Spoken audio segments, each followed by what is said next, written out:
नमस्कार, आप देख रहे हैं डीडी न्यूज। आपके साथ मैं हूं गौरव श्रीवास्तव। तो चलिए बुलेटिन की शुरुआत करते हैं और सबसे पहले नजर डालते हैं इस वक्त की हेडलाइंस पर।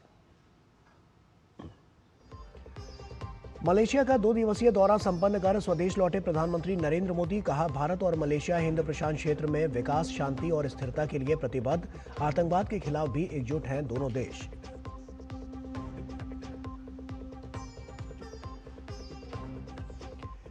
केंद्रीय गृह मंत्री अमित शाह ने छत्तीसगढ़ में की वामपंथी उग्रवाद और उच्च स्तरीय सुरक्षा समीक्षा बैठक। कहा, नक्सलवाद के खिलाफ लड़ाई अंतिम दौर में, तय समय पर खत्म होगा नक्सलवाद।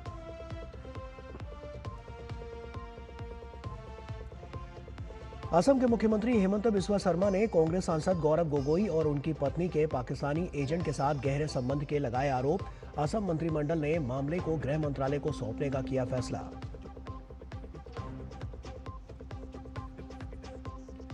भारत और कनाडा ने द्विपक्षीय सुरक्षा और व्यवहारिक सहयोग के लिए एक साझा कार्य योजना पर जताई सहमति। एनएसए अजीत डोभाल की कनाडाई समकक्ष के साथ मुलाकात में हुआ फैसला। दोनों देश सुरक्षा और कानून प्रवर्तन संपर्क अधिकारी करेंगे नियुक्त।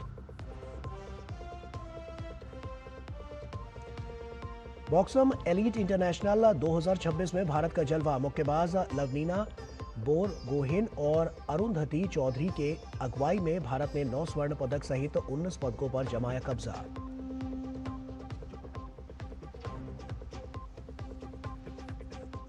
और आइए अब शुरुआत करते हैं। प्रधानमंत्री नरेंद्र मोदी मलेशिया का 2 दिवसीय दौरा संपन्न कर स्वदेश लौट आए।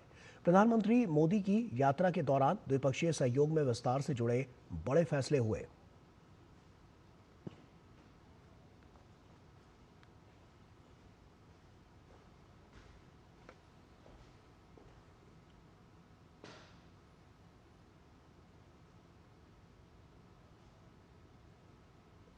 प्रधानमंत्री नरेंद्र मोदी से मलेशिया के शीर्ष बिजनेस लीडर्स ने मुलाकात की। फिसन इलेक्ट्रॉनिक्स कॉरपोरेशन के संस्थापक सीईओ पुआ खेन सेंग ने प्रधानमंत्री से मुलाकात को यादगार अनुभव बताया। बर्जिया कॉरपोरेशन के संस्थापक और सलाहकार विंसेंट टैन ची योन ने भी प्रधानमंत्री से मुलाकात की। उन्होंने पीएम के नेतृत्व की जमकर प्रशंसा की।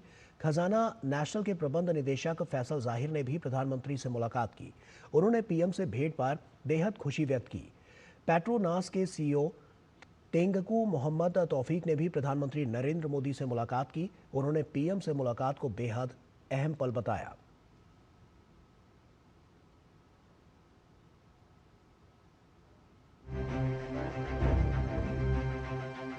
भारत और मलेशिया की समृद्धि एक दूसरे से जुड़ी हुई। हम स्ट्रेटेजिक ट्रस्ट से इकोनॉमिक ट्रांसफॉर्मेशन का रास्ता बनाएंगे। हम आसियान के साथ पूरे इंडो पैसिफिक क्षेत्र में विकास, शांति और स्थिरता के लिए प्रतिबद्ध हैं।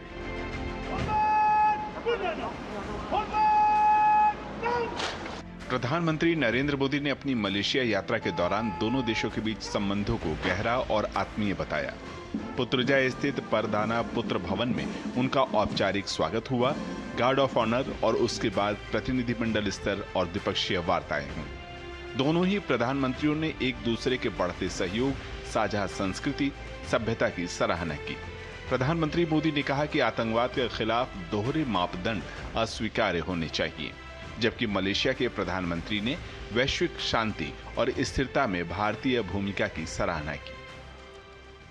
वैश्विक अस्थिरता के इस माहौल में भारत और मलेशिया की बढ़ती मित्रता दोनों देशों के लिए अत्यंत महत्वपूर्ण है। हमारा साझा मत है कि आज के चैलेंजेस का समाधान करने के लिए ग्लोबल इंस्टीट्यूशंस का रिफॉर्म बहुत जरूरी है। हम शांति के सभी प्रयासों का समर्थन करते रहेंगे और आतंकवाद पर हमारा संदेश स्पष्ट है। No double standards, no compromise. India is growing by leaps and bounds.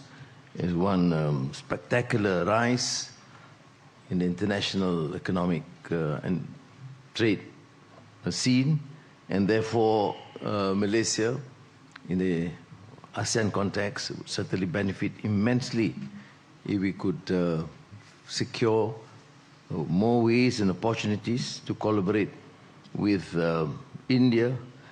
Bharat Malaysia के बीच 16 आउटकम डॉक्यूमेंट सामने आए हैं, जिसमें आपदा प्रबंधन, भ्रष्टाचार के खिलाफ कार्रवाई में दोनों देशों की संस्थाओं के बीच सहयोग, सेमीकंडक्टर क्षेत्र में सहयोग, स्वास्थ्य, सुरक्षा, शिक्षा और मलेशिया में यूपीआई सेवाओं की शुरुआत प्रमुख हैं। भारत जल्द ही मलेशिया में एक नया कॉन्सुलेट खोलेगा, जिससे पर्यटन और प्रवासियों को बढ़ावा मिलेगा। कामगारों के लिए सामाजिक सुरक्षा सुनिश्चित करने और ऑडियो वीडियो संयुक्त निर्माण को लेकर भी एक समझौता सामने आया है। भारत और मलेशिया को तमिल भाषा के प्रति साझा प्रेम भी जोड़ता है। मुझे भरोसा है कि आज के ऑडियो विजुअल एग्रीमेंट से फिल्म और संगीत, विशेष रूप से तमिल फिल्में हमारे दिलों को और पास लाएगी। दोनों देशों के बीच समग्र रणनीतिक साझेदारी है, जिसे प्रधानमंत्री मोदी और प्रधानमंत्री अनवर इब्राहिम ने और प्रगाढ़ बनाने और मजबूत करने पर जोर दिया। आसियान क्षेत्र और इंडो पैसिफिक की समृद्धि, सुरक्षा और स्थिरता को लेकर भी दोनों देशों ने सहयोग जारी रखने की प्रतिबद्धता दोहराई। पुत्रजय से शैलेंद्र मिश्र के साथ ब्यूरो रिपोर्ट, डीडी न्यूज। तो वैश्विक शांति और स्थिरता को लेकर प्रधानमंत्री नरेंद्र मोदी ने यह प्रतिबद्धता जताई और साथ ही साथ 16 ऐसे एमओयू हैं जो साइन हुए हैं, जो अपने आप में बहुत महत्वपूर्ण हैं और ये दोनों देशों के रिश्तों को आने वाले समय में और ज्यादा मजबूती प्रदान करते हुए नजर आएंगे। ऐसे में प्रधानमंत्री नरेंद्र मोदी ने मलेशिया में भारतीय मूल के लोगों से भी मुलाकात की। इनमें मंत्री और सीनेटर भी शामिल रहे। पीएम ने मलेशिया की प्रगति और भारत मलेशिया संबंधों को मजबूत करने में भारतीय समुदाय के योगदान पर प्रकाश भी डाला। वहीं भारतीय समुदाय से जुड़े लोगों ने मलेशिया में भारतवंशियों के लिए उठाए गए कदमों के लिए प्रधानमंत्री नरेंद्र मोदी को धन्यवाद कहा।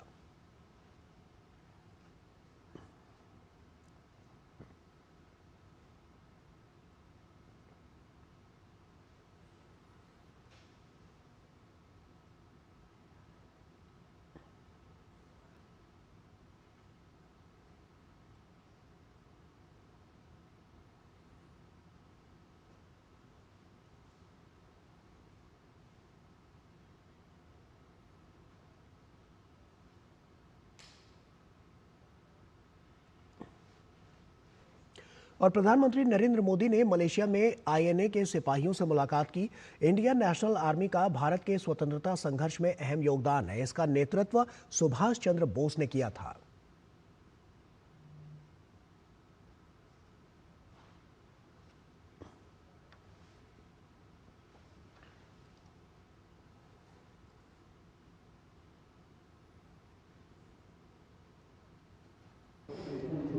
It was an extremely wonderful and pleasurable blessing that I had.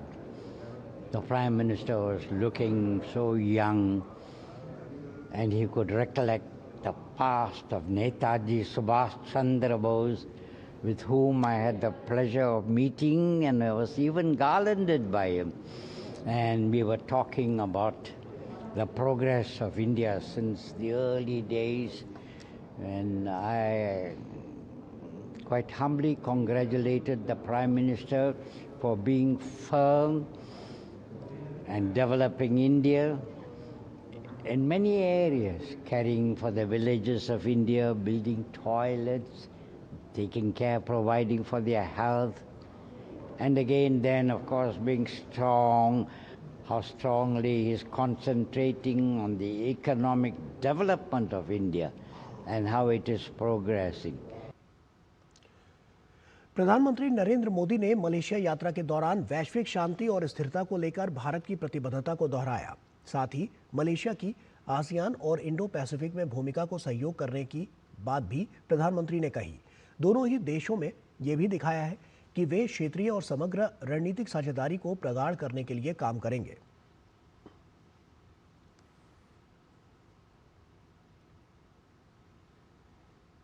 प्रधानमंत्री नरेंद्र मोदी ने सोशल मीडिया प्लेटफॉर्म एक्स पर अपने मलेशिया दौरे का वीडियो साझा करते हुए लिखा है, पिछले साल मैं आसियान समिट के लिए मलेशिया नहीं जा सका था, लेकिन मैंने अपने प्रिय मित्र प्रधानमंत्री अनवर इब्राहिम से वादा किया था कि मैं जल्द से जल्द मलेशिया जाऊंगा। और अब 2026 की मेरी पहली अंतर्राष्ट्रीय यात्रा मलेशिया में हुई और ये यात्रा हमारे देशों के बीच आर्थिक और सांस्कृतिक संबंधों को बढ़ावा देगी। प्रधानमंत्री अनवर इब्राहिम, मलेशिया सरकार और उसके लोगों का मैं दिल से आभार व्यक्त करता हूं।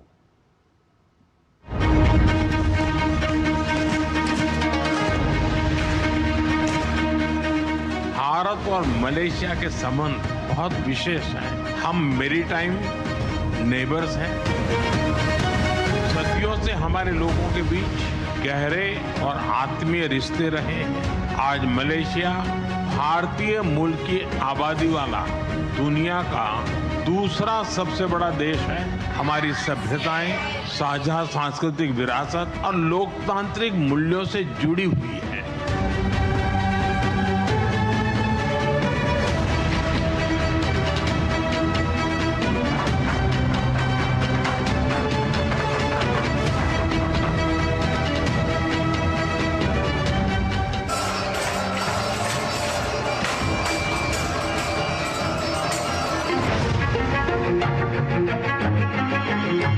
हमारा साझा मत है कि आज के चैलेंजेस का समाधान करने के लिए ग्लोबल इंस्टीट्यूशंस का रिफॉर्म बहुत जरूरी है। हम शांति के सभी प्रयासों का समर्थन करते रहेंगे और आतंकवाद पर हमारा संदेश स्पष्ट है, no double standard, no compromise.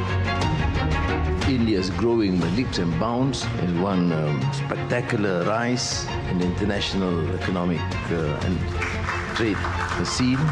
And therefore, Malaysia, in the ASEAN context, would certainly benefit immensely if we could secure more ways and opportunities to collaborate with India.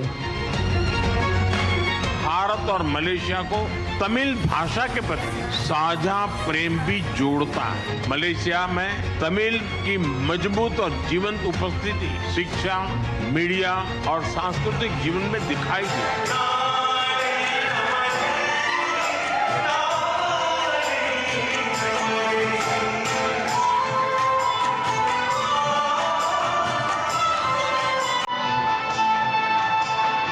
Indo Pacific क्षेत्र के विश्व की ग्रोथ इंजन के रूप में ये उभर रहा। हम आसियान के साथ पूरे इंडो पैसिफिक क्षेत्र में विकास, शांति और स्थिरता के लिए प्रतिबद्ध है।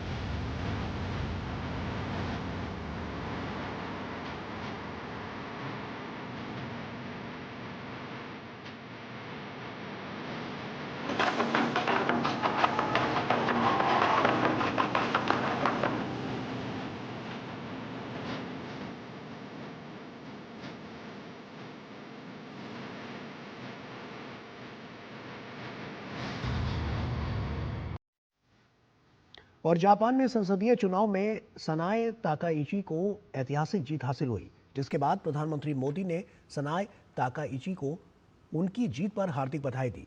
सोशल मीडिया एक्स पर पीएम मोदी ने लिखा, प्रतिनिधि सभा के चुनावों में आपकी ऐतिहासिक जीत पर सनाए ताकाइची को हार्दिक बधाई। हमारी विशेष रणनीतिक और वैश्विक साझेदारी वैश्विक शांति, स्थिरता और समृद्धि को बढ़ावा देने में महत्वपूर्ण भूमिका निभाती है। मुझे विश्वास है कि आपके कुशल नेतृत्व में हम भारत जापान मित्रता को और अधिक ऊंचाइयों पर ले जाएंगे।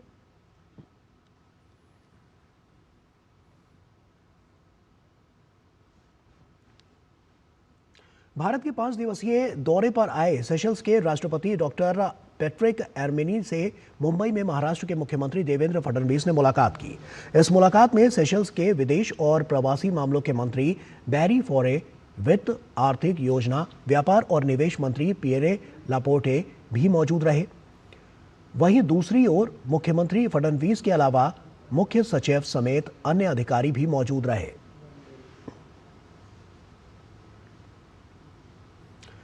पांच दिनों के भारत दौरे पर आए सेशल्स के राष्ट्रपति नई दिल्ली पहुंचे हैं। सोशल मीडिया प्लेटफॉर्म एक्स पर जानकारी साझा करते हुए विदेश मंत्रालय के प्रवक्ता रणधीर जायसवाल ने लिखा कि सेशल्स के राष्ट्रपति डॉक्टर पैट्रिक एरमिनी ने भारत के साथ द्विपक्षीय संबंधों को और मजबूत करने की दिशा में सार्थक संवाद किए। इस दौरान उन्होंने शासन, उद्योग, तटीय प्रबंधन और स्वास्थ्य क्षेत्र जैसे विभिन्न क्षेत्रों के प्रमुख प्रतिनिधियों से मुलाकात की। राष्ट्रपति एर्मीनी का एयरपोर्ट पर स्वागत केंद्रीय मंत्री अनुप्रिया पटेल ने किया और उन्हें एक शानदार स्वागत सम्मान प्रदान किया। सेशल्स भारत का एक महत्वपूर्ण समुद्री पड़ोसी है और भारत की महासागर दृष्टि में एक महत्वपूर्ण साझेदार है। साथ ही ये ग्लोबल साउथ के प्रति भारत की प्रतिबद्धता का एक अभिन्न हिस्सा है।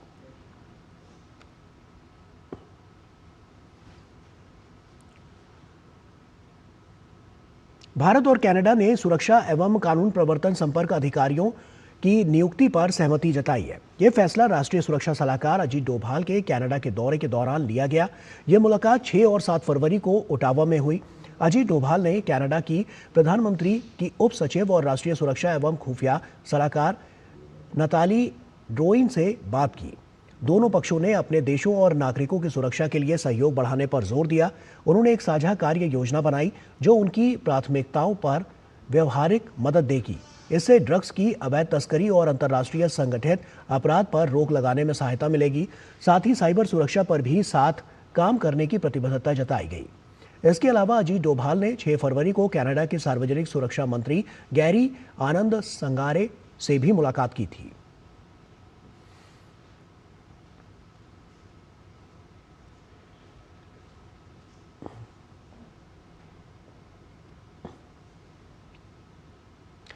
भारत अमेरिका व्यापार समझौते के तहत केंद्रीय वाणिज्य मंत्री पीयूष गोयल ने कहा है कि अमेरिका से कच्चे तेल, एलएनजी और एलपीजी की खरीद भारत के लिए फायदेमंद है। इस समझौते का मुख्य उद्देश्य व्यापार को आसान बनाना और देशों को तरजीह पहुंच देना है। Buying of crude oil or LNG, LPG from the US is in India's own strategic interests as we diversify our oil sources. But the decisions are taken by the buyers, by the companies themselves. So the trade deal doesn't discuss who will buy what and from where. The trade deal ensures that the pathway to trade is smooth, ensures preferential access. Trade FTAs are all about preferential access to your competition. So today when we've got an 18% reciprocal tariff, we have a preference over other developing nations who are usually our competition, and that's why the free trade deal becomes very attractive. Bhopal में Bharat America अंतरिम व्यापार समझौते पर केंद्रीय मंत्री शिवराज सिंह चौहान ने कहा, PM Modi ने अपने वादे के अनुसार इस समझौते में किसानों के हितों का पूरा ध्यान रखा है। साथ ही ऐसे किसी भी कृषि उत्पाद को डील में शामिल नहीं किया गया जिससे भारतीय किसानों को नुकसान हो। हमारे वो सारे कृषि उत्पाद जो हमारे किसानों की मूल ताकत है, उन सबको इस समझौते से बाहर रखा गया है। राष्ट्रहित सर्वोपरि, किसान हित सर्वोपरि। प्रधानमंत्री जी ने कहा था मैं देश नहीं झुकने दूंगा और किसानों के हितों पर कोई आंच नहीं आने दूंगा। आप इस ट्रेड डील में देखेंगे कि ये दोनों चीजों का पूरा ध्यान रखा गया है। और वहीं साथ ही शिवराज सिंह चौहान ने बताया है कि सोयाबीन, मक्का, चावल, गेहूं, चीनी, अनाज, पोल्ट्री, डेयरी, केले, स्ट्रॉबेरी, चेरी, खट्टे फल, हरी मटर, काबुली चना, मूंग, तिलहन, एथेनॉल, तंबाकू जैसे उत्पादों पर कोई टैरिफ में छूट नहीं दी गई है। हमारी मुख्य फसलों, फलों और डेयरी उत्पादन के लिए अमेरिका के लिए कोई द्वार नहीं खोला गया है। अगर कृषि और कृषि उत्पादों को देखें तो मित्रों, भारतीय किसानों को नुकसान हो ऐसा कोई उत्पाद सम्मिलित नहीं किया गया है। सभी ऐसी वस्तुओं को समझौते के बाहर रखा गया है। आप देखेंगे सोयाबीन, मक्का, चावल, गेहूं, चीनी, मोटे अनाज, पोल्ट्री, डेयरी, केले, स्ट्रॉबेरी, चेरी, खट्टे फल, हरी मटर, काबुली चना, मूंग, तिलहन, इथेनॉल, तंबाकू जैसे उत्पादों पर कोई टैरिफ में छूट नहीं दी गई है। और वित्त मंत्री निर्मला सीतारमण ने कहा है कि सरकार विकसित भारत के लक्ष्य को हासिल करने के लिए बैंकिंग क्षेत्र को और मजबूत बनाने की दिशा में बड़ा कदम उठाने जा रही है। उन्होंने बताया कि जल्द ही विकसित भारत के लिए बैंकिंग पर उच्च स्तरीय समिति का गठन किया जाएगा, जो देश की बढ़ती वित्त पोषण जरूरतों को पूरा करने के में बड़े और सशक्त बैंकों के निर्माण का रोडमैप तैयार करेगी। एक साक्षात्कार में वित्त मंत्री ने कहा है कि विकसित भारत की परिकल्पना को साकार करने के लिए इंफ्रास्ट्रक्चर, उद्योग, मैन्युफैक्चरिंग और सामाजिक क्षेत्रों में बड़े पैमाने पर निवेश की जरूरत होगी। ऐसे में ये समिति तय करेगी कि बैंकिंग क्षेत्र में किस तरह के संरचनात्मक सुधार, पूंजी विस्तार और नीतिगत कदम जरूरी है ताकि दीर्घकालिक वित्त पोषण सुनिश्चित किया जा सके। उन्होंने ये भी स्पष्ट किया है कि सरकार का फोकस ऐसी बैंकिंग सुविधाएं उपलब्ध कराने पर है जो भविष्य की आर्थिक चुनौतियों का सामना कर सके और भारत को विकसित अर्थव्यवस्था बनाने की यात्रा में मजबूत वित्तीय आधार प्रदान करें।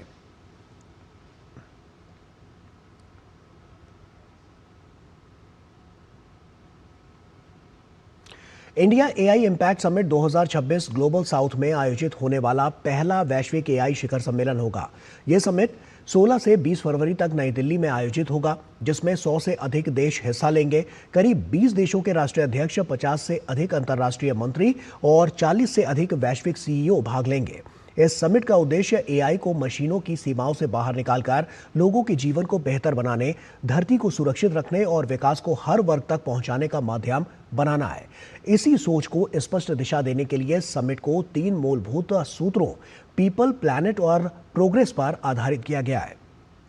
इन्हीं सिद्धांतों को जमीन पर उतारने के लिए समिट की संरचना 7 चक्रों के माध्यम से की गई है, जो नीति, नवाचार और वास्तविक अनुप्रयोगों को जोड़ते हुए एआई के प्रभाव को ठोस और मापनीय परिणामों में बदलते हैं।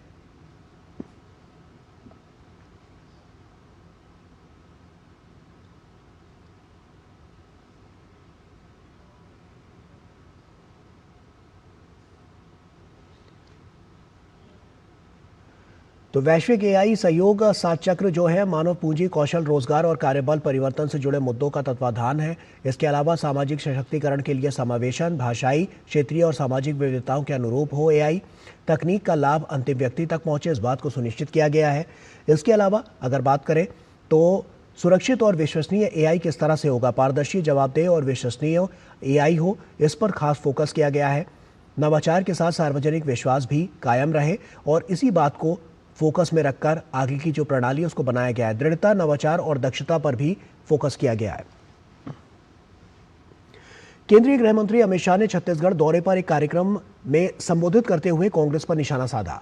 गृह मंत्री ने कांग्रेस और वामपंथी विचारधारा वाली सरकारों पर गंभीर आरोप लगाते हुए कहा कि पिछली सरकारों के राज में छत्तीसगढ़ में माओवाद को प्रश्रय दिया गया, लेकिन भाजपा राज में अब नक्सलवाद खत्म होने की कगार पर है। 25 साल पहले जब छत्तीसगढ़ बना तो माओवाद से ग्रसित राज्य माना जाता था।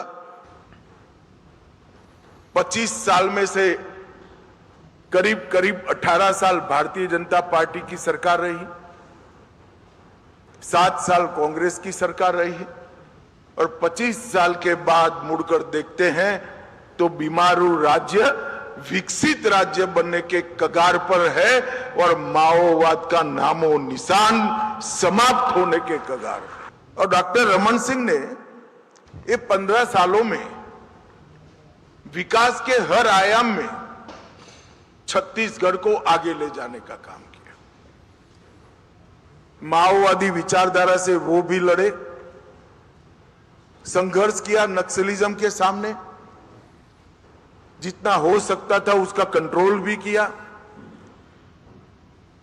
गृह मंत्री अमित शाह ने विपक्षी दलों पर निशाना साधते हुए आरोप लगाया कि छत्तीसगढ़ के आदिवासियों को विकास से वंचित रखा गया, स्कूल नहीं खोले, सीएससी और पीएचसी बंद कर दिए गए और यहां के युवाओं के हाथ में हथियार थमा दिया। गृह मंत्री अमित शाह ने माओवादियों से लाल आतंक का रास्ता छोड़ मुख्यधारा में आने की अपील भी की है। हजारों आदिवासी बच्चे मारे गए, जीवन बर्बाद हो गया और ये प्रचार कर रहे हैं कि गोली चला रहे, गोली चला रहे। मैं आज भी इस कार्यक्रम से स्पष्टता करना चाहता हूं, कि भारत सरकार और छत्तीसगढ़ सरकार किसी पर गोली चलाना नहीं चाहती।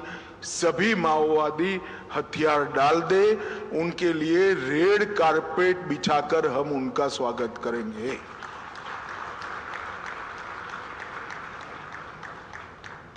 और जो बच्चियां हाथ में बंदूक लेकर खड़ी है, उनको तो मैं दो हाथ जोड़कर विनती करता हूं कि आप तो जरूर सरेंडर कर जाइए। आपके लिए आगे बहुत अच्छा जीवन आपकी राह देखकर खड़ा है। हम किसी को मारना नहीं चाहते, मगर जब आप हाथ में बंदूक लेकर किसी को मारते हो तो इसकी रक्षा करने की जिम्मेदारी शासन की है, छत्तीसगढ़ शासन की भी है और भारत सरकार की भी है। और असम के मुख्यमंत्री हेमंत बिस्वा शर्मा ने सोशल मीडिया प्लेटफॉर्म एक्स पर पाकिस्तान और उसके प्रॉक्सी खिलाड़ियों द्वारा भारत को अस्थिर करने के लिए रची गई वैश्विक साजिश का पर्दाफाश किया। उन्होंने खुलासा किया कि पाकिस्तान के नागरिक अली तौकीर शेख ने एलिजाबेथ कोलबर्न नाम की एक एजेंट को भारत के विकास को प्रभावित करने और उसे पटरी से उतारने के लिए भेजा था। मुख्यमंत्री हेमंत बिस्वा शर्मा ने आगे लिखा कि असम के एक कांग्रेस सांसद जो पूर्व मुख्यमंत्री के बेटे हैं, इस साजिश में महत्वपूर्ण भूमिका निभा रहे थे। उन्होंने संवेदनशील संसदीय उत्तरों को प्राप्त करने, गुप्त पाकिस्तान यात्रा करने और पाकिस्तान के अधिकारियों के साथ संपर्क बनाए रखने में मदद की। उन्होंने कहा कि इस मामले में प्राप्त जानकारी की गहराई और कई अनुत्तरित सवालों को देखते हुए इसे केंद्रीय एजेंसी द्वारा और गहन जांच की आवश्यकता है और इस मामले को गृह मंत्रालय को भेज दिया गया है। भाजपा ने असम कांग्रेस पार्टी और उसके नेताओं पर गंभीर सवाल उठाए हैं।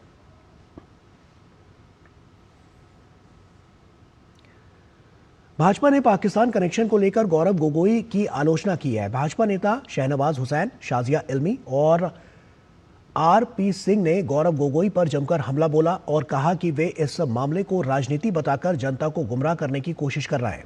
दरअसल असम प्रदेश कांग्रेस अध्यक्ष गौरव गोगोई ने असम मुख्यमंत्री हेमंत बिस्वा शर्मा के उनके पाकिस्तान कनेक्शन के आरोपों को बेतुका और झूठा बताकर पूरी तरह खारिज कर दिया है। सीएम शर्मा ने आरोप लगाया था कि गौरव गोगोई और उनकी पत्नी एलिजाबेथ गोगोई के पाकिस्तानी नागरिक अली तौकीर शेख से गहरे संबंध है। कोई राजनीति नहीं है, कानून अपना काम करेगा। गौरव गोगोई का मामला हो या किसी और का मामला हो, हेमंत बिस्वा शर्मा जी ने, आसाम सरकार ने एक फाइल भारत सरकार को भेजी है और भारत सरकार उस पर निर्णय लेगा। कोई हैरानी की बात नहीं है। जिस तरह से तथ्य सामने आ रहे हैं कि गौरव गोगोई और उनकी पत्नी की हमदर्दी पाकिस्तान के साथ इतनी क्यों है और लगातार उनके रिश्ते वहाँ से बने हुए हैं और बहुत ही सिर्फ स्ट्रॉन्ग कोई संपर्क नहीं है बल्कि किसी तरह की गतिविधियां भी रही हैं। मुझे बहुत अफसोस के साथ कहना पड़ रहा है कि हमारे देश में ऐसे लोग हैं जो बाकायदा पाकिस्तान के नैरेटिव के साथ रहते हैं, उस नैरेटिव को मजबूत करते हैं। मूल बात यह है कि आपकी पत्नी और आपके क्या संबंध है पाकिस्तानियों के साथ, जो दुश्मन देश है, उसको स्पष्ट करें। योगी सरकार ने उत्तर प्रदेश में प्रॉपर्टी रजिस्ट्री के नियमों में महत्वपूर्ण बदलाव किया है। उत्तर प्रदेश में प्रॉपर्टी रजिस्ट्री के लिए अब पैन कार्ड अनिवार्य कर दिया गया है। अब खरीदार और विक्रेता दोनों के पास पैन कार्ड का होना जरूरी होगा और इस नियम से फर्जी दस्तावेजों, बेनामी लेन देन और संदिग्ध फंडिंग पर प्रभावी नियंत्रण सुनिश्चित होगा। रजिस्ट्री सॉफ्टवेयर में पैन का रियल टाइम ऑनलाइन सत्यापन जोड़ा गया है। इससे न केवल पारदर्शिता बढ़ेगी बल्कि टैक्स चोरी पर भी अंकुश लगेगा। साथ ही ऐसे मामलों पर लगाम लगेगी जिनमें एक ही जमीन की रजिस्ट्री कई लोगों के नाम पर कराए जाने का फर्जीवाड़ा होता था। आगे बढ़ते हैं। उत्तर प्रदेश विधान मंडल का बजट सत्र सोमवार से शुरू हो रहा है। सत्र के पहले दिन राज्यपाल आनंदीबेन पटेल विधानसभा और विधान परिषद के संयुक्त सत्र को संबोधित करेंगी। अगले दिन यानी 10 फरवरी को दिवंगत सदस्यों को श्रद्धांजलि दी जाएगी। वहीं 11 फरवरी को वित्त मंत्री सुरेश खन्ना वर्ष 2026 से 27 का बजट पेश करेंगे, जिसके बाद राज्यपाल के अभिभाषण पर चर्चा होगी। सत्र 20 फरवरी तक चलेगा, जिसमें 13 फरवरी तक नियमित कार्रवाई होगी। बजट सत्र से पहले रविवार को मुख्यमंत्री योगी आदित्यनाथ की अध्यक्षता में सर्वदलीय बैठक का आयोजन हुआ, जिसमें विधानसभा अध्यक्ष सतीश महाना ने सभी सदस्यों से सत्र के सुचारू संचालन का अनुरोध किया है, जबकि मुख्यमंत्री योगी आदित्यनाथ ने जनता के मुद्दों पर स्वस्थ चर्चा के लिए सहयोग मांगा है।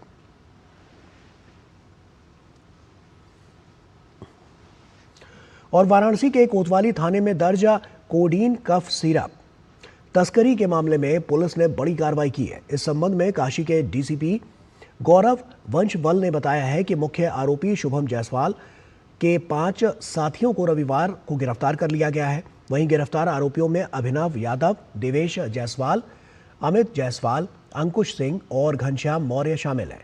आरोपियों ने फर्जी दस्तावेजों के माध्यम से लाखों रुपए की मात्रा में कोडीन कफ सिरप की अवैध खरीद फरोख्त की और करोड़ों रुपए का कारोबार किया। गौरव वंशवल ने कहा है कि आरोपियों की चल अचल संपत्तियों की भी जांच की जा रही है। जल्द ही आरोपियों की संपत्तियों की जब्तीकरण की कार्रवाई भी की जाएगी।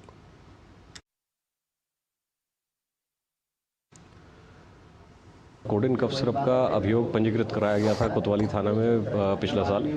उसमें आज जो शुभम जायसवाल था उसके मुख्य जो साथी थे 5 साथी, उनको आज गिरफ्तार किया गया है। ये अभिनव यादव, देवेश जायसवाल, अमित जायसवाल, अंकुश सिंह और घनश्याम मौर्य, इनके द्वारा लाखों की मात्रा में जो कोडेन कफ सिरप है उसकी खरीद फरोख्त फर्जी तरीके से की गई है और करोड़ों का व्यापार जो है शुभम जायसवाल के साथ किया गया है। 18 से ऊपर इसमें गिरफ्तारियां अब तक हो चुकी हैं कफ सिरप में, और लगातार जो भी इसमें नेटवर्क में शामिल थे लोग सभी को चिन्हित किया जा रहा है, सब पे कार्रवाई की जा रही है। अभी इसमें पूरी इन्वेस्टिगेशन जारी है और इसमें कई ऐसे भी लोग सामने आ रहे हैं जिनका नाम एफआईआर में शामिल नहीं था, लेकिन उनके द्वारा एक्टिवली इस फर्जीवाड़े में भाग लिया गया है और इसमें मुनाफा इनके द्वारा लिया गया है। सभी के ऊपर कार्रवाई की जा रही है, सभी की संपत्तियों की जाँच की जा रही है और जल्द से जल्द जब्तीकरण की और गिरफ्तारी की कार्रवाई की जाएगी।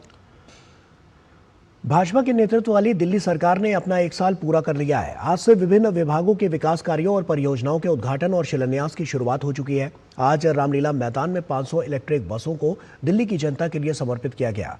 इस मौके पर भाजपा के राष्ट्रीय अध्यक्ष नितिन नवीन, दिल्ली मुख्यमंत्री रेखा गुप्ता और दिल्ली के परिवहन मंत्री पंकज कुमार सिंह ने ईवी बसों को हरी झंडी दिखाई और दिल्ली पानीपत बस सेवा का उद्घाटन किया।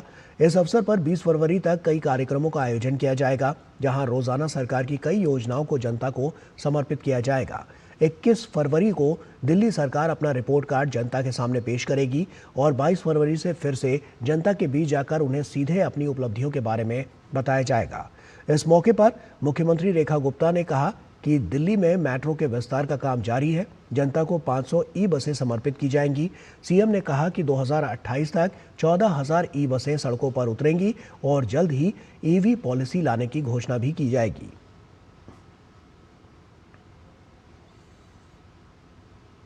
कि इस साल हमने अपने बजट में 5,000 करोड़ की राशि दिल्ली मेट्रो को दी है ताकि उनका काम और स्पीड में चले और दिल्ली को एक बेहतर साधन ट्रांसपोर्ट का मिल सके।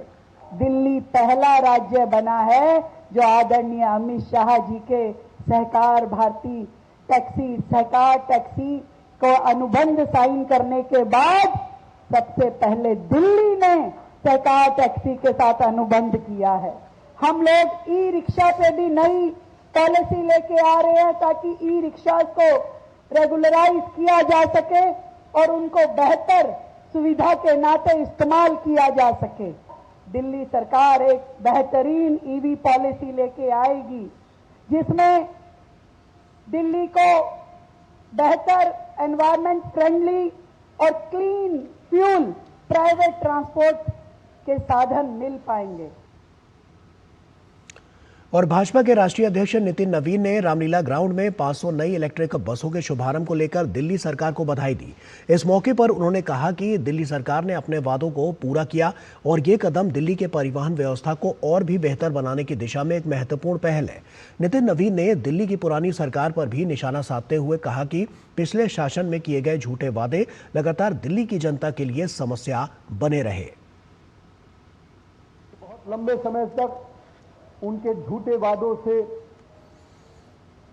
पुरानी सरकार के झूठे वादे लगातार दिल्ली की जनता के लिए समस्या का कारण बने थे। लोग बड़े बड़े होर्डिंग्स लगाते थे, बड़े बड़े कार्यक्रम को अंजाम देते थे, पर वो कागज के घोड़े दौड़ाते थे। आपने जमीन पर ही बसेस को दौड़ाने का काम जो शुरू किया है, निश्चित रूप से ये परिणाम देने वाली सरकार है।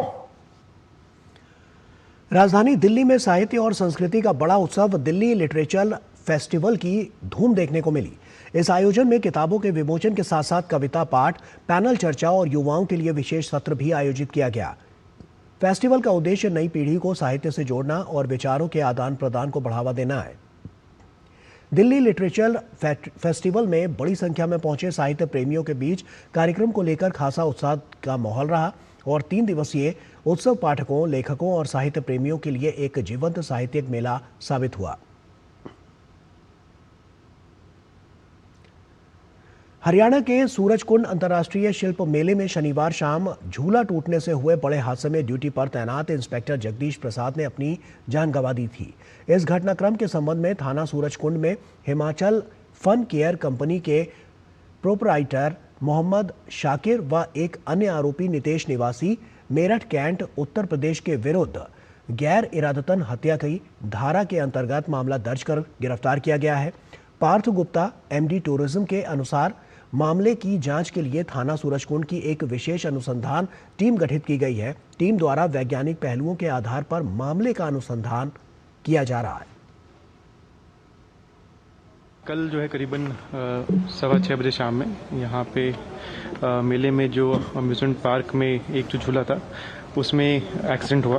करीबन 12 लोग जो हैं वो एडमिट हुए थे कल हॉस्पिटल में और एक हमारे जो इंस्पेक्टर साहब थे उनकी जो है कल इस इंसिडेंट में रेस्क्यू करते हुए जो है डेथ हो गई। वो ऑन ड्यूटी थे इंस्पेक्टर जगदीश जी।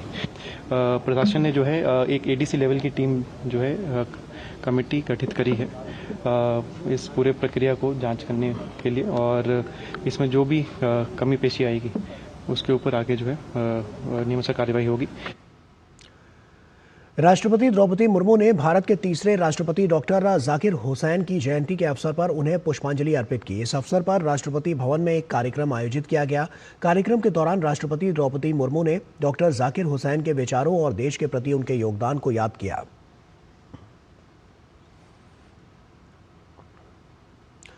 आरएसएस प्रमुख मोहन भागवत का कहना है कि समान नागरिक संहिता यूसीसी को बनाते समय सभी को विश्वास में लिया जाना चाहिए ताकि मतभेद पैदा ना हो। भागवत ने आरएसएस के शताब्दी समारोह के मौके पर आयोजित मुंबई में संघ की 100 साल की यात्रा नए क्षितिज कार्यक्रम में यह बात कही। उन्होंने कहा कि संघ का दृष्टिकोण हमेशा से सामाजिक समरसता और राष्ट्रीय एकता को मजबूत करने का रहा है और किसी भी सुधार की दिशा में आगे बढ़ते समय ऐसी भावना को केंद्र में रखा जाना चाहिए। यूनिफॉर्म सिविल कोड की बात है तो अच्छा है। अपना देश वास्तव में एकतंत्रवादी नहीं है तो हमारा विविधता को कोई विरोध नहीं है, लेकिन अगर हो सकता है एक देश के लोगों का एक तंत्र तो अच्छी बात है। एकता और मजबूत होती है, एकता को कोई खतरा होने की संभावना कम हो जाती है। तो यूनिफॉर्म सिविल कोड पूरे देश को एकात्म बनाने के लिए बहुत अच्छा उपकरण है और इसलिए जब यूनिफॉर्म सिविल कोड लाएंगे तब आपस में झगड़े नहीं करने चाहिए। लाना इस तरह से है। और वहीं उन्होंने कहा कि भारत का विभाजन इसलिए हुआ क्योंकि हिंदू भाव को भुला दिया गया। भागवत ने कहा कि धर्म के कारण ही देश का विभाजन हुआ। भारत में इस्लाम और ईसाई धर्म आज भी मौजूद है। कभी कभी झड़पें होती हैं लेकिन फिर भी देश एकजुट रहा, लेकिन हिंदू भाव का विस्मरण भारत के विभाजन का मुख्य कारण बना। अब आप 247 में भारत विभाजन का डर पालने के बजाय 247 की में अखंड भारत के उदय की कल्पना करो। अरे जो 500 साल सुल्तान बादशाह यहां रहकर नहीं कर सके, जो 200 साल में अंग्रेज नहीं कर सके, वो स्वतंत्र भारत में अब क्यों होगा फिर से? ये 1947 नहीं है। अब हम बहुत आगे बढ़ गए हैं। अब भारत को तोड़ने वाले टूट जाएंगे, भारत जुड़ जाएगा। ये होगा और ये हम करके रहेंगे। ये संकल्प आप मन में मजबूत बनाओ तो कुछ ये जो सपने देख रहे, दुस्वप्न देख रहे हैं, उनके मंसूबे कभी सफल नहीं होंगे। हम सब लोग हैं, हम ये उन्हें नहीं देंगे, ऐसा सोचें। और राजस्थान के मुख्यमंत्री भजनलाल शर्मा ने उप मुख्यमंत्री दिया कुमारी के साथ मिलकर अलवर टाइगर हाफ मैराथन 2026 को हरी झंडी दिखाई। इस मौके पर एक्टर रणदीप हुड्डा भी मौजूद थे। इस मौके पर केंद्रीय मंत्री भूपेंद्र यादव ने कहा, अलवर की जो हमारी धरोहर है, टाइगर संरक्षण, इसके प्रति जागरूकता, समाज में फिटनेस के प्रति जागरूकता, समाज में आपस का भेदभाव भुलाकर छोटा बड़ा, अमीर विद्यार्थी सभी लोग अलवर के लिए एक साथ दौड़े, टाइगर संरक्षण के लिए दौड़े। वहीं डिप्टी सीएम दिया कुमारी ने कहा कि हमारे केंद्रीय मंत्री भूपेंद्र यादव ने यहां एक बहुत शानदार कार्यक्रम टाइगर मैराथन आयोजित किया। इसमें आम नागरिकों और एथलीटों सहित लगभग 18 से 20 हजार लोगों ने हिस्सा लिया और ये एक इंटरनेशनल मैराथन था और मुझे यहां आकर बहुत अच्छा लगा। मुझे लगता है 18-20 हज़ार की संख्या में आमजन ने भी भाग लिया, एथलीट्स ने भी लिया। इंटरनेशनल मैराथन था ये और बहुत ही अच्छा लगा मुझे यहाँ आकर भी। और एक तरह से जिस तरह से इन्होंने पर्यावरण संरक्षण को, टाइगर कंजर्वेशन को और फिट इंडिया मूवमेंट को जोड़ा है, मुझे लगता है अपने आप में एक ये बहुत यूनिक चीज़ उन्होंने करी है। अलवर की जो धरोहर है हमारी, टाइगर कंजर्वेशन, उसके प्रति जागरूकता, समाज में फिटनेस के प्रति जागरूकता, समाज में आपस का भेदभाव भुलाकर छोटा बड़ा, अमीर गरीब, विद्यार्थी बुजुर्ग सब लोग एक साथ अलवर के लिए दौड़े, टाइगर कंजर्वेशन के लिए दौड़े और प्रधानमंत्री जी का जो मंत्र है स्वास्थ्य, उसके लिए दौड़े। एनटीए यानी नेशनल टेस्टिंग एजेंसी ने नीट यूजी 2026 परीक्षा के लिए आधिकारिक तौर पर ऑनलाइन आवेदन आमंत्रित किए हैं। छात्र 8 फरवरी से 8 मार्च 2026 तक परीक्षा के लिए रजिस्ट्रेशन कर सकते हैं। नीट यूजी 2026 परीक्षा 3 मई को आयोजित होगी। नीट यूजी 2026 परीक्षा के लिए neet.nta.nic.in पर जाकर आवेदन किया जा सकता है।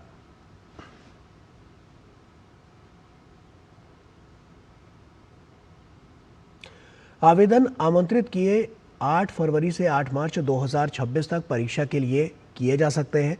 आवेदन नीट यूजी 2026 परीक्षा 3 मई को आयोजित होगी। आगे बढ़ते हैं। नेपाल में भारतीय दूतावास द्वारा काठमांडू में 61वां ITEC दिवस मनाया गया, जिसमें ITEC के पूर्व छात्र और भारत में अध्ययनरत अन्य अतिथि भी उपस्थित थे। नेपाल के पूर्व राष्ट्रपति रामबनन यादव भी मुख्य अतिथि के रूप में कार्यक्रम में शामिल हुए। दरअसल 1964 में शुरू किया गया ITEC कार्यक्रम भारत के शासन और विकास संबंधी विशेषज्ञता के विशाल और समृद्ध नेटवर्क पर आधारित है। ये कार्यक्रम नेपाल सहित 160 से अधिक भागीदार देशों में भारत के उच्च शिक्षण संस्थानों और प्रशिक्षण केंद्रों में अल्पकालिक और दीर्घकालिक क्षमता निर्माण कार्यक्रम प्रदान करता है। कार्यक्रम में असम के मुकुट बोरा के नेतृत्व वाले नटराज गोष्ठी समूह द्वारा सत्तरिया और दशा अवतार नृत्य तथा लोक संगीत का मिश्रण प्रस्तुत किया गया। T20 क्रिकेट विश्व कप में रविवार को खेले गए पहले मैच में न्यूजीलैंड ने अपने अभियान की शुरुआत जीत के साथ की है।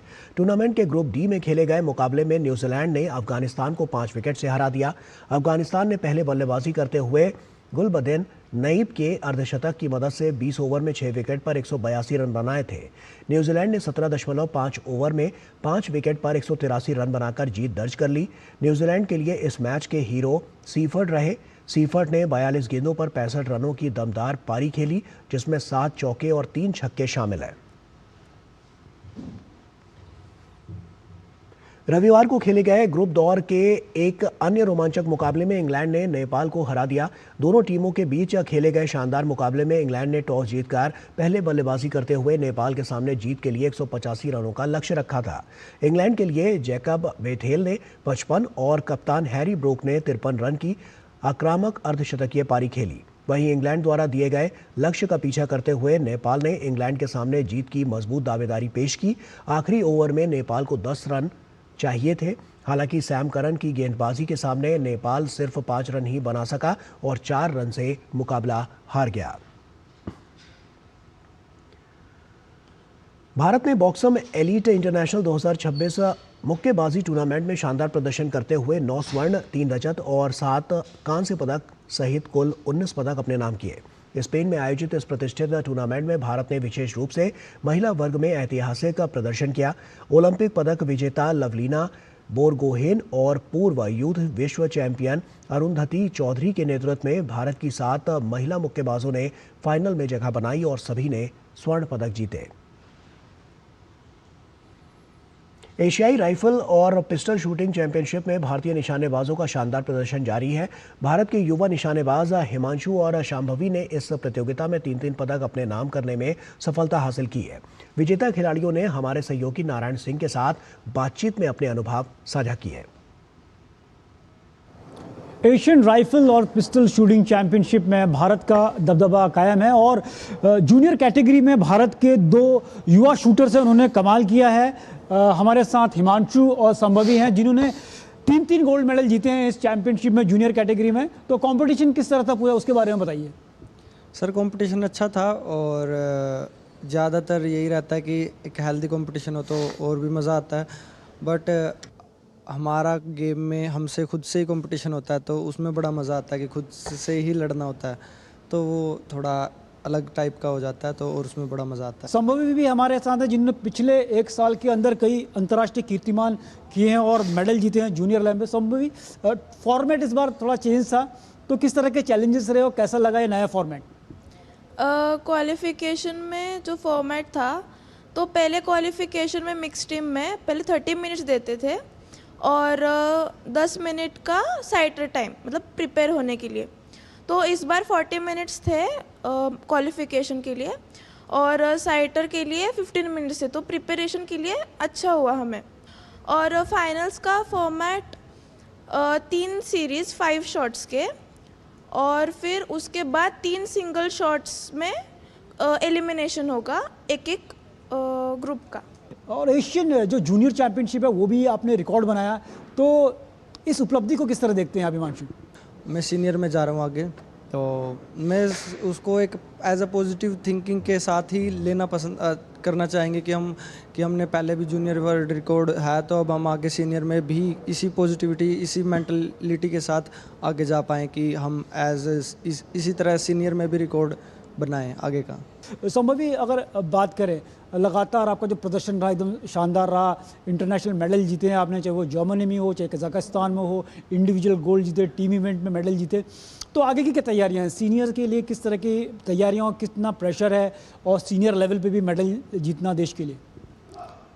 सीनियर लेवल पे मेरा इतना कॉन्फिडेंस नहीं है अभी तक, बट सीनियर लेवल पे भी मैं करना चाहूँगी अच्छा बेटर, क्योंकि अभी जूनियर में हूँ तो और मतलब चैलेंजेस फेस कर रही हूँ और मतलब उसमें प्रैक्टिस कर रही हूँ मैं, जो मिस्टेक्स हो रहे हैं उसमें, तो ऐसा मैं इम्प्रूव करके फिर सीनियर में लूँगी। टैलेंट की कोई कमी नहीं है और उसी प्रकार के नंबर्स वो दे रहे हैं जो सीनियर्स देख रहे हैं, तो इस तरह के प्रदर्शन और इस तरह का जो बेंच स्ट्रेंथ है इंडियन शूटिंग की, कहीं ना कहीं दर्शाती है कि जो इंडियन शूटिंग है विश्व मानचित्र पर डोमिनेट कर रही है और आने वाले समय में जब देखेंगे कि बड़े अंतर्राष्ट्रीय इवेंट होंगे, हमारे जूनियर्स निश्चित रूप से देश के लिए और पदक लाएंगे।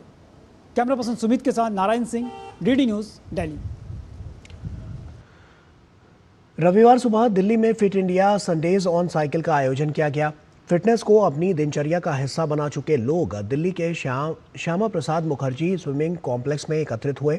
यहाँ कोई जुम्बा करता हुआ नजर आया तो कोई योगा, किसी ने रस्सी कूद में हाथ आजमाए तो कोई हुला हूप करता हुआ दिखाई दिया। संडेज ऑन साइकिल में इस बार PSUs ने हिस्सा लिया। इस मौके पर प्रतिभागियों का उत्साह बढ़ाने के लिए पूर्व हॉकी खिलाड़ी खुशमीत सिंह और क्यू स्पोर्ट्स में अर्जुन पुरस्कार विजेता आलोक कुमार भी मौजूद थे।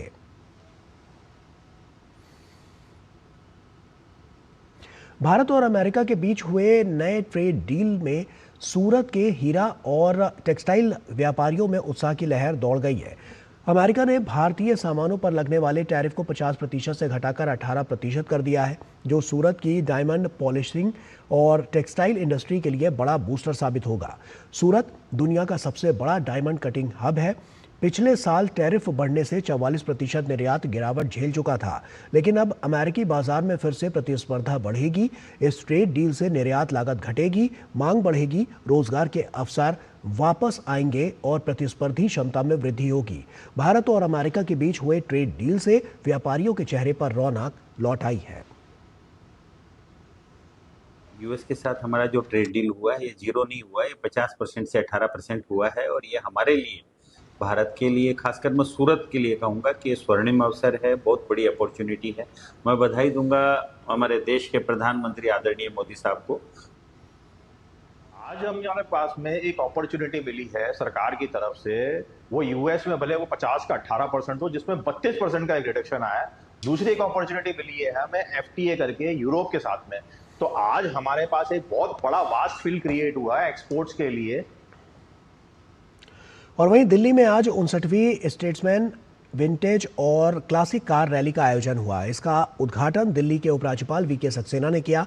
मोटर वाहन उद्योग की विरासत का जश्न मनाने के लिए आयोजित की जा रही रैली में रोल्स रॉयस, मर्सिडीज और बेंटले की 100 साल से अधिक पुराने मॉडल शामिल किए गए।